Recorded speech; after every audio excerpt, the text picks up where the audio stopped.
Well, Gracie's right here as usual at my feet, but she doesn't really feel like being picked up into the camera this morning, so we're going to bring the camera to her just to prove that my faithful kitty cat is right here with us. Yeah, she's here. She's always here, whether you guys know it or not. There's always a kitty cat here with me when I'm shooting videos. Yeah, right, Gracie? She says, I want to be part of the show. Well, greetings all. You know, it's been a while here. I've been looking backwards across the world in our recent history and going, man, things really are going to heck in a handbasket, aren't they? Seems like it's happening pretty fast and in a big way. Yeah, if it isn't pandemics, wars, rumors of wars, brother and rising up against brother and sister against sister, and well, you name it. You know, new vectors of diseases, mosquitoes bringing in malaria. Yeah, I can kind of go on and on like that. The loss of historic Lahaina town. Now, I'd been looking at newsreels coming out of Ukraine, you know, and thinking just how lucky we are here that, you know, all we got to worry about in Hawaii is, you know, a few volcanic eruptions, hurricanes, and a couple of brush fires. Well, I tell you, this morning, Lahaina looks just about the same as the Ukraine. That is, parts of Ukraine. It's, you know, we're not as bad off as big, and we don't have an aggressor coming after us. There's no one really here to blame for this. It's just one of those things that happens, but boy, it's awful. A friend of mine from North Carolina who forgot what time of the day it was and tried to call me up at 5 o'clock yesterday morning. Of course, I responded by picking up the phone and running a string of 4-letter words and hanging it up. Later on, I checked to see who it was that had dialed me. I went, oh no, it's buddy Rick. I guess Rick forgot. Time zones. Yeah, well, he called again this morning, so we had a conversation. Rick has in-law relatives on Maui, and one of them is a manager on the ranch on Haleakala. I guess they got a lot of cows that they're worried about trying to move around this morning. Yeah, so he's got family problems too. He called in over here just to make sure that you know, we weren't choking in the smoke or something. He knows that Maui is Maui and the Big Island's the Big Island. But yeah, it looks to me like it's catching up with us no matter where you're at. And have you seen any of the YouTube videos coming out of Peru this last week? Yeah, Peru has 7-foot-tall glowing aliens that float, that attack people. Yeah, I saw a photograph of one last night on YouTube that if it wasn't retouched, faked, you know, was a pretty good shot. It was a pretty good picture. Ordinarily, these things are all, you know, blurry. It's a Sasquatch. No, it's the back end of a bear, you fool. You know, you can never tell, really, most of the time.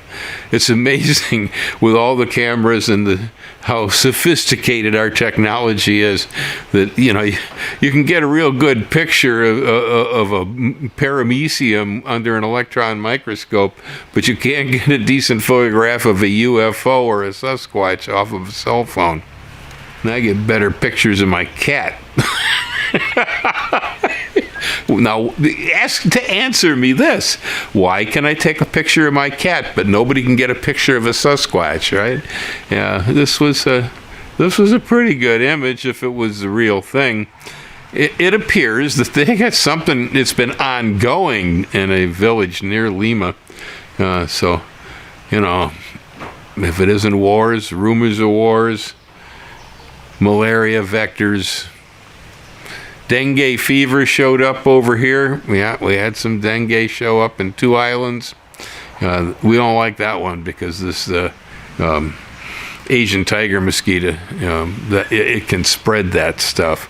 As long as they quarantine and the mosquitoes don't bite them, we're okay. But, we're getting weird tropical diseases spreading, flesh-eating bacterias, piranhas in ponds in Oklahoma. There's been alligators in the cities, in the sewers of New York for a long time now, and radioactive rats. That's nothing new, I guess. But, yeah, it just seems like it's happening everywhere. I watch the newsreels of Lahaina burning and thinking, yes, this is horrible. It was terrible. Like I said, it looked like Ukraine. But compared to what happened in California last year, it was nothing. Yeah, that was somebody putting out a cigar. And is there anything funny anymore? I'm dead serious. It was getting to the point where I was thinking the only thing left that it's okay to make fun of anymore is overweight, bald, white American males. Okay? And not that I care. You guys have your fun, I want to see people laughing, and even if they're laughing at my bald head and pot belly, I've had my bald head and pot belly for a long time. I'm pretty used to them, right, Gracie? Yeah, she says, yeah, your bald head's been around. Yeah, okay, Homer Simpson, right? Dilbert and Dilbert's boss, Wally, all that kind of stuff. That you can't make a joke about anything else. You start trying to make a joke about any kind of skin color or any kind of an ethnicity, or he's shot right down. It's not funny. Nobody's got a sense of humor anymore. Hey, you can't even fart in an elevator and get a laugh out of it. I really don't think so. Someone's going to sue, Yeah, it's true. There's just nothing's funny. There's one of the guys over here I respect. Yeah, a gentleman who manages our local health food stores, does a Grateful Dead clone band, and used to be our local representative. He had a complaint in the paper, in the editorials this morning, about some political cartoon where it showed Trump getting indicted for hoarding illegal light bulbs. Yeah, he knows that the LEDs are coming in, so he was storing all these incandescent bulbs in a bathroom. Right. Well, Ruderman didn't think it was funny. It is funny, but we got no sense of humor anymore. Admittedly, the whole thing with the next president being indicted for an insurrection, that's not funny. But yet, how do we maintain a smile? How do we laugh? We have to be able to laugh at it. Whether it's appropriate or not, we need to be able to laugh. If we can't find the humor in it, even if it's dark. I feel a little bad yesterday with one of the viewers that knows how much I dislike coqui frogs, that I had made a joke that in Lahaina they have solved the coqui frog problem. And for sure, if they had any of them frogs, they don't have them anymore this morning. And I looked at that and I said, man, that's just about what it would take to get rid of them son of a guns. In other words, you got to get rid of everything else, including the buildings and the trees. So it wasn't funny. No, the death toll keeps rising. They don't know how many people are actually still in that mess, alive or dead, still at it this morning. So obviously it's not funny. And anybody who lost a house, which they did completely, everything turned into ash. It looks just like towns in Northern California last year. Yeah, that's what it looks like. The whole darn place turned into a cigar ash. Just like that, too. One day it was paradise in Hawaii, everybody on the beach with shave ice, right? Eating loco mocos and musubis. Well, today it looks like the inside of an ashtray somebody ain't cleaned out for a while. That fast. Yeah. The difference from one day to the other. This is important. It's really important to realize you're next. Yeah, I mean, really, you're next. I keep telling folks who say, oh, it's not possible to get off fossil fuels. Can't do it. No. Never go. It's your utopian concept, you warped leftist hippie, that we can go solar and stuff, you know. Well, I'm telling you what, if we don't, future generations will have a perfect right to offer each of us a blindfold and a cigarette and put us up against the wall. You know, we deserve to be put up against the wall by our future kids because of what we did here, because we were convinced we can't make that change. It's not good for the economy. It's going to cost people money. Don't be so hard on the fossil fuel industry, Bill, and on and on. No. It's not time for any of that stuff at all.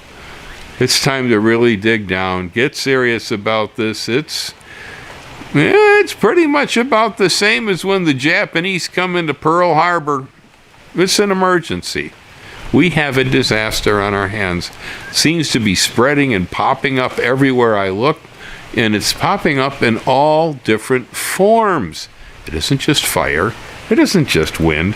It isn't just bleaching of coral reefs. No, it's not just malaria spreading north.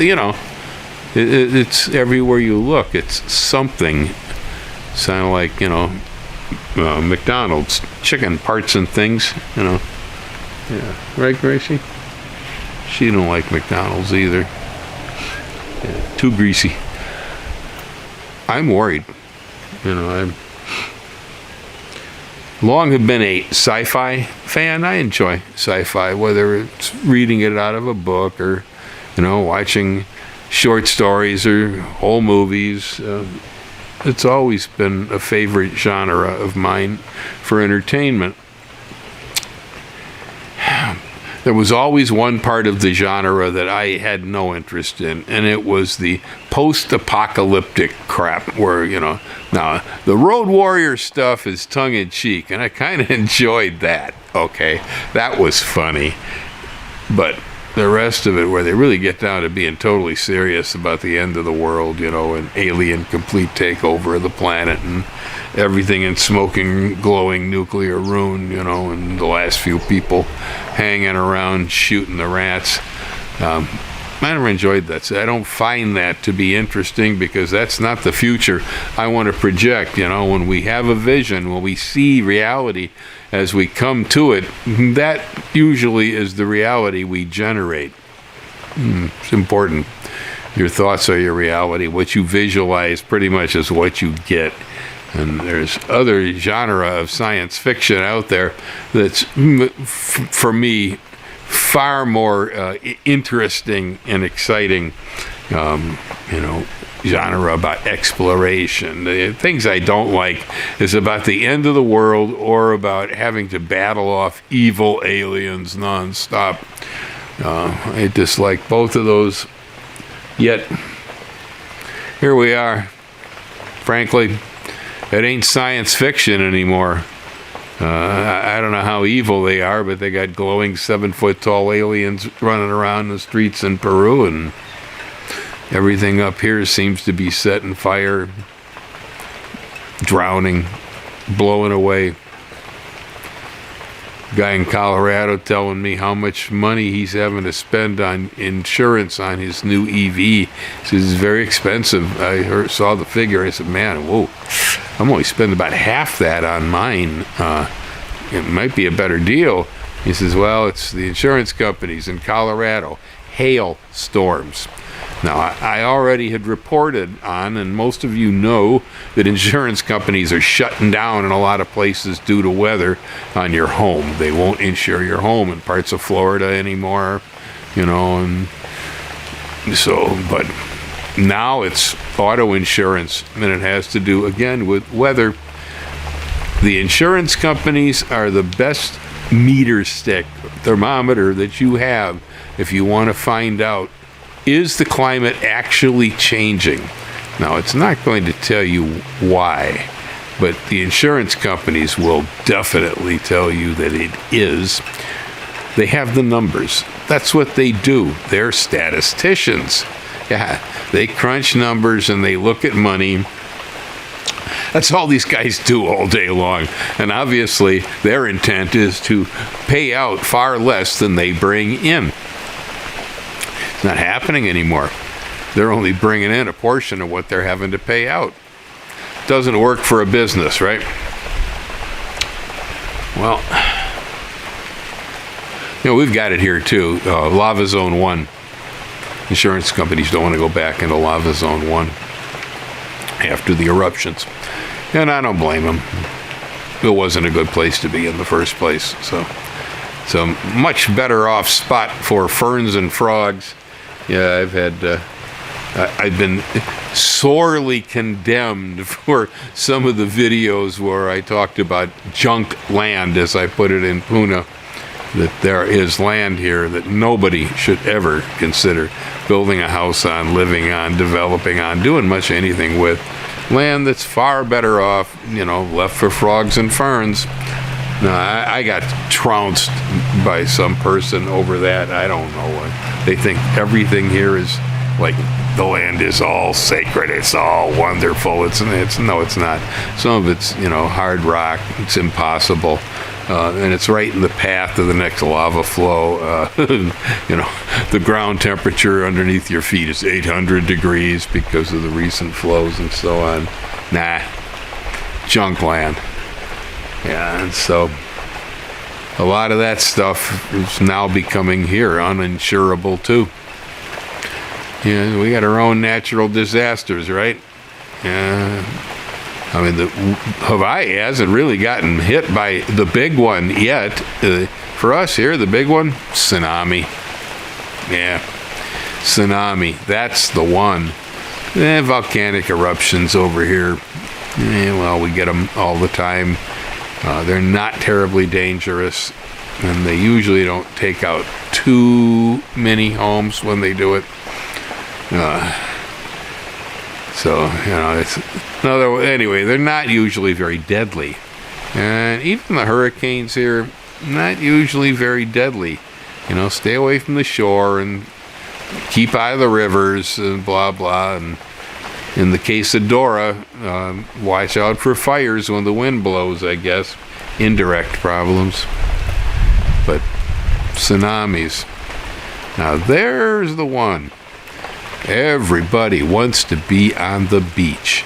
I mean, I admit I wouldn't mind having a home that sits right on the ocean, so I can dive off my back deck onto the reef.